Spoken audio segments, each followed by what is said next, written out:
क्या आप जानते हैं कि माइक्रोसॉफ्ट के सीईओ कौन है? गूगल के सीईओ कौन है? आईबीएम के सीईओ कौन है?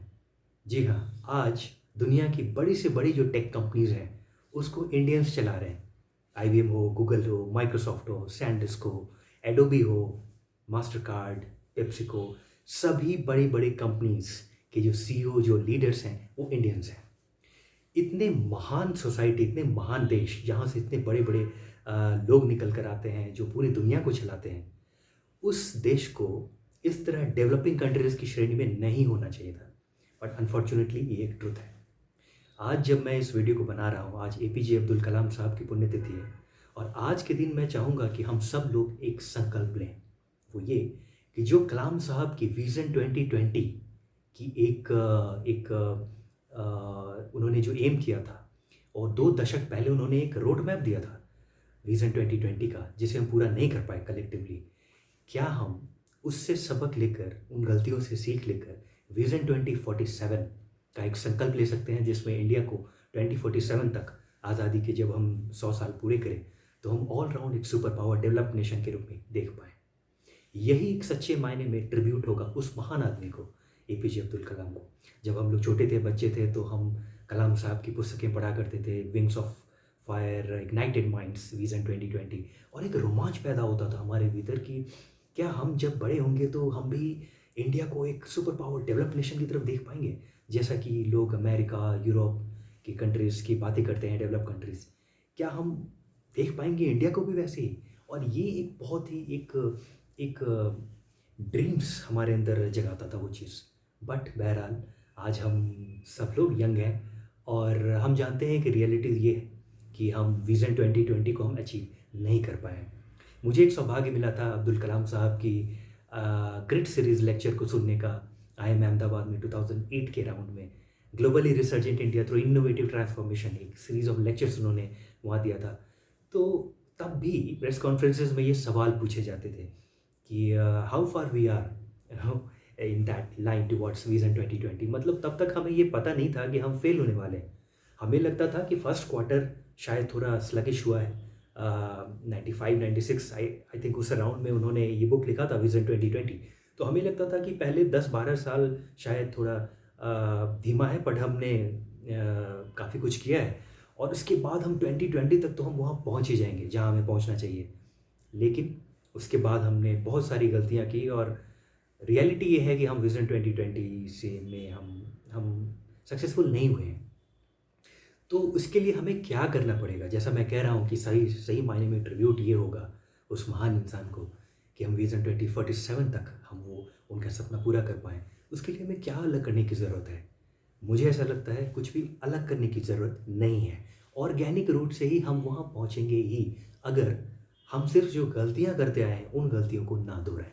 जी हाँ, सनशाइन इज़ ऑलवेज़ देयर। हमने क्या किया है, हमने पर्दा लगा दिया है और गेट दरवाजे को बंद करके रखा है। हम सनलाइट को ब्लॉक करके बैठे हैं और फिर हम यहाँ सड़ रहे हैं उस रूम में बदबू आ रही है। हमें सिर्फ़ रोशनदान को खोलना है, हमें दरवाजे को खोलना है और सनलाइट आ रही है। सनशाइन जैसा मैं कह रहा हूँ इज़ ऑलवेज़ देयर। हम जो गलतियाँ कर रहे थे आज तक, उनसे सीख लेकर हमें उन गलतियों को ना दोहराने की ज़रूरत है। तो मैं किन गलतियों की बात कह रहा हूँ?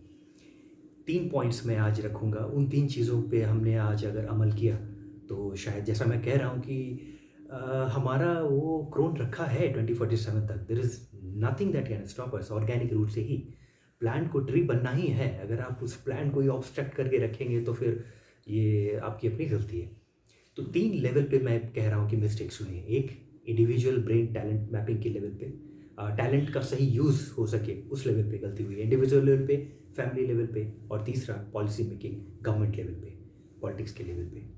सबसे पहली बात मैं करूँ, सोसाइटी, फैमिली के लेवल पे हमारी क्या गलती हुई है, वो ये हुई है कि आज भी हम एक्सपेक्ट करते हैं कि हमारे जो बच्चे, हमारी नई पीढ़ी हो, वो गवर्नमेंट जॉब, स्टेबल जॉब के पीछे भागे। ये एक ज़माना था 1960-70 में, जब प्राइवेट जॉब्स थे ही नहीं और तब का सर्वाइवल का एक दौर था, बहुत मुश्किल दौर होता था। तब समझ में आती थी ये बात कि लोग अपनी ड्रीम्स, अपनी इच्छाओं को दबा करके कोई एक स्टेबल जॉब की तरफ भागते थे और लोग स्टेबल होना चाहते थे, मिडिल क्लास फैमिलीज़, जो उस समय के हालात थे। आज अगर हम ये एक्सपेक्ट करते हैं कि किसी ने अगर आर्टिफिशियल इंटेलिजेंस में डॉक्टर पीएचडी लिया है, लेकिन वो भी क्लर्क की एक नौकरी के लिए आवेदन लगाकर खड़े हो जाए, जैसा हो रहा है, आप बहुत सारे न्यूज़ देखे होंगे आप।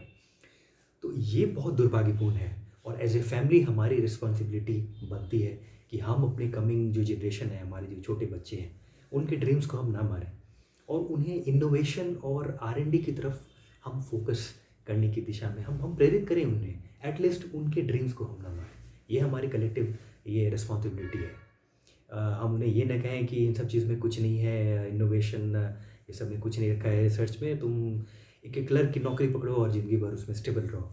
ये गलती है हमारी। दूसरा, इंडिविजुअल लेवल पे हमारी क्या गलती हुई है वो ये कि ब्रेन ड्रेन बहुत ही बड़े लेवल पे हुआ है। आप देखिए कि आईआईटीज़ आईआईएम से जो निकल कर लोग आते हैं, उन्हें सीधा बाहर की कंपनीज़ ले जाती है और आप अगर ये कहेंगे कि वो भी पैसा भेजते हैं वहाँ से, 5% यहाँ पे पास ऑन द बेनिफिट्स होता है हमारे देश में, लेकिन 95% उस ब्रेन का लिवरेज वो लोग करते हैं। अब हम क्या कर सकते हैं? क्या हम उन्हें जाने से रोक सकते हैं? नहीं रोक सकते हैं, रोकना भी नहीं चाहिए। तो इसका सॉल्यूशन क्या हो? सॉल्यूशन ये हो, मैं समझता हूँ कि एक मिडिल ग्राउंड निकालना पड़ेगा। मिडिल ग्राउंड वो ये कि दुनिया से के जो बड़े से बड़े विकसित डेवलप्ड कंट्रीज़ हैं, उन्होंने क्लॉज लगा के रखा है 2 years, 3 years, 4 years minimum you have to serve in this society and then you are free to go. हमें कुछ वैसा ही क्लॉज यहाँ पे करना पड़ेगा, हम कर सकते हैं। और फिर भी अगर किसी को बहुत अगर जाने की इच्छा है तो वो जा सकता है, बॉन्ड भरे और जाए। हम जब ये करेंगे, एक डिटेरेंट रखेंगे, तो हम देखेंगे कि ड्रास्टिकली कम हो जाएगा ब्रेन ड्रेन। और आज जो 10 कंपनीज उठाकर 10 10 पीपल को उठाकर ले जाते हैं, 10 लोगों को उठाकर ले जाते हैं वो कंपनीज, कल 4 लोगों को ले जाएंगे। क्यों? क्योंकि उन्हें बॉन्ड भरना पड़ेगा। तो वो यहाँ के जो क्रीम स्टूडेंट्स हैं, जो रिसोर्सेज हमारे सब कुछ इंफ्रास्ट्रक्चर हमारे, उसके बाद जो फिर क्रीम जब तैयार होते हैं वो लोग कॉलेज से निकल के हैं, तो फिर उनका यूज़, इस्तेमाल, लेवरेज वो लोग करते हैं। तो वो यहाँ आपके नॉलेज इंफ्रास्ट्रक्चर टेक्निकल एस्पेक्ट को वो टैप नहीं कर रहे हैं। आप गलती में हैं अगर आप ये सोचते हैं कि आप बहुत एडवांस हैं टेक्निकली।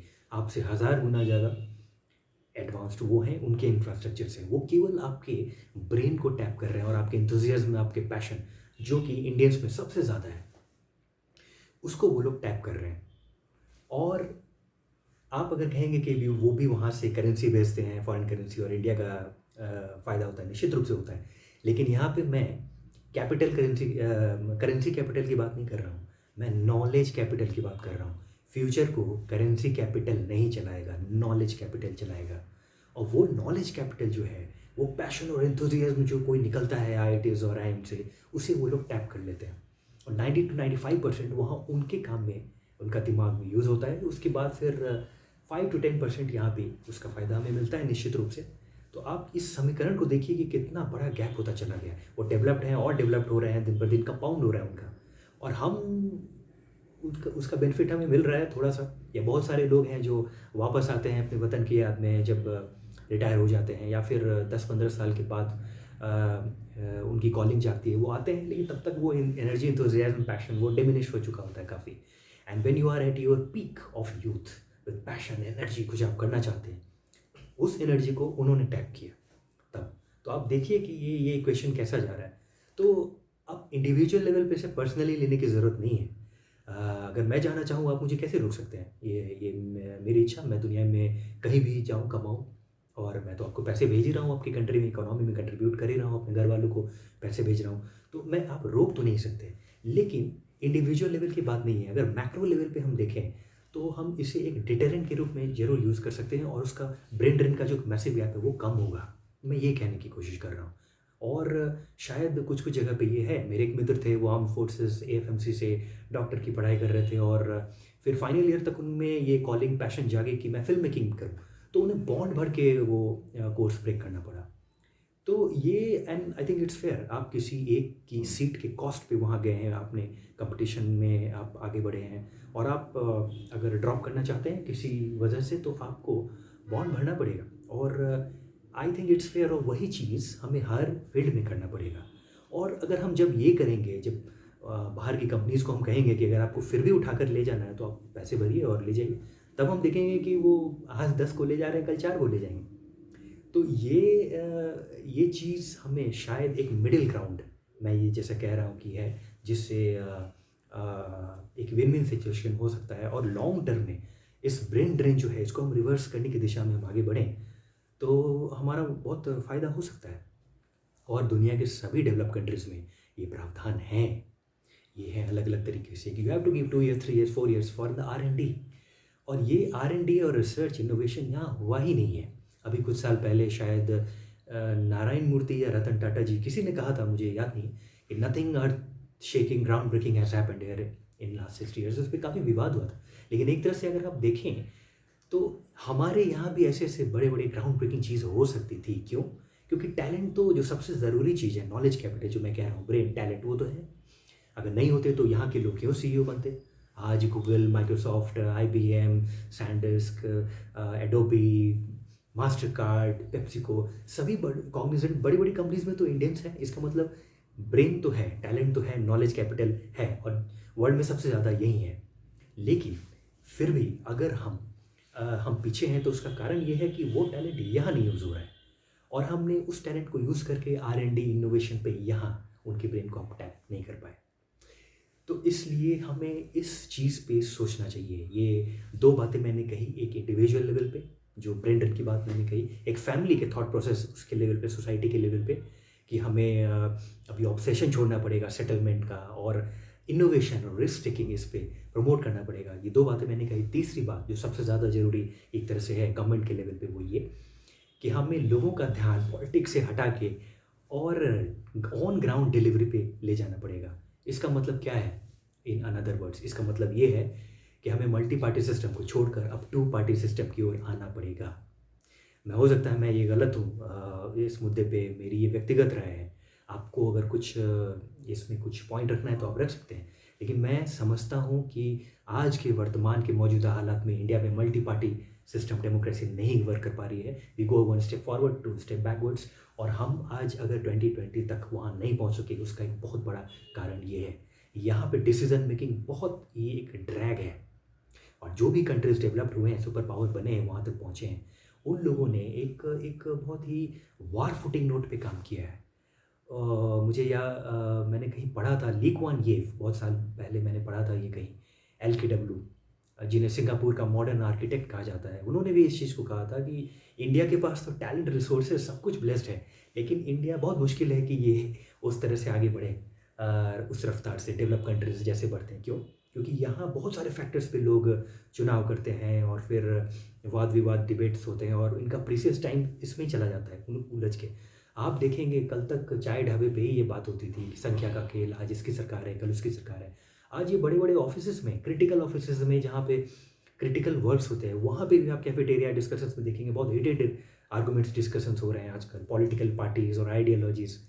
तो ये हमारा ध्यान, हमारा पूरा जो पावर है, हमारी जो जो जो डेवलपमेंट के वर्क्स में होनी चाहिए ऑन ग्राउंड एग्जीक्यूशन पे, हम वहाँ से भटक कर, और हम इस इररिलेवेंट चीज़ों में हमारा ध्यान आजकल लग रहा है।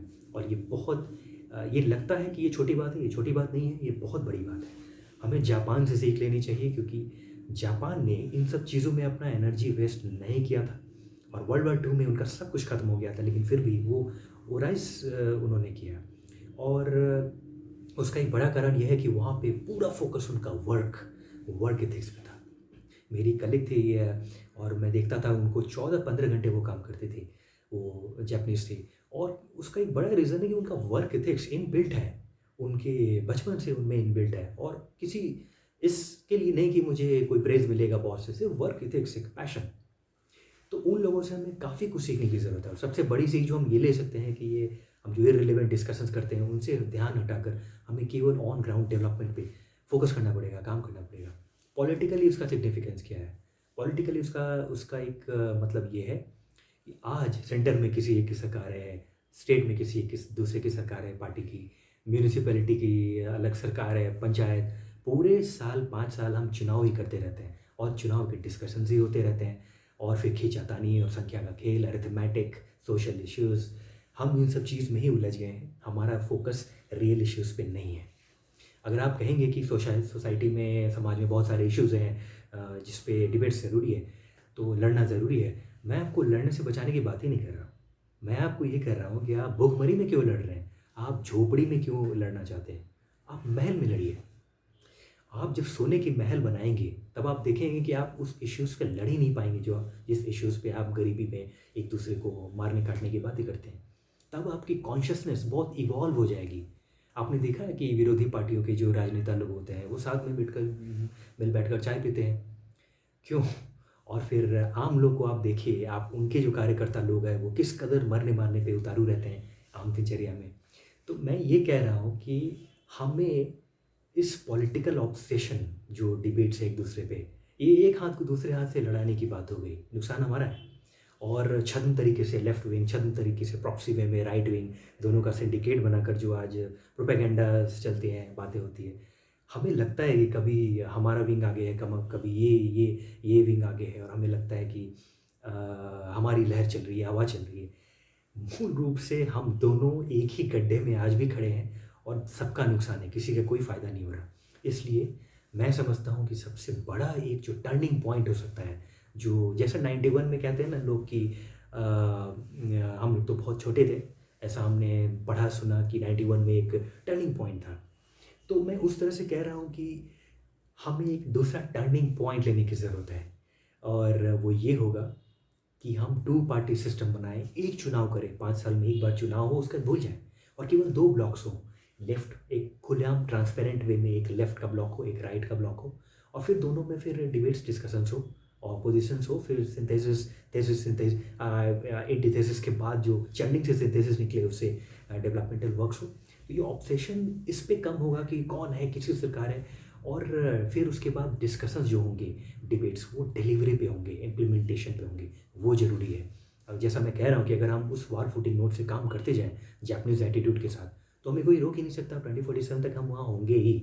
लेकिन हम अभी तक हम वो ऑब्स्ट्रक्शन करते आए हैं, क्योंकि हम कोई डिसीज़न लेते नहीं हैं। कोई भी एक डिसीज़न लेते हैं उसकी में कॉन्सेंसस बनाने पड़ती है यहाँ पे, फिर प्रोटेस्ट होता है, फिर सरकार गिरती है, फिर कोalition गवर्नमेंट्स होती है, फिर दिस एंड दैट, उसके बाद आंदोलन, हड़ताल, बहुत सारे ये ब्लॉकेजेस हैं हमारे यहाँ।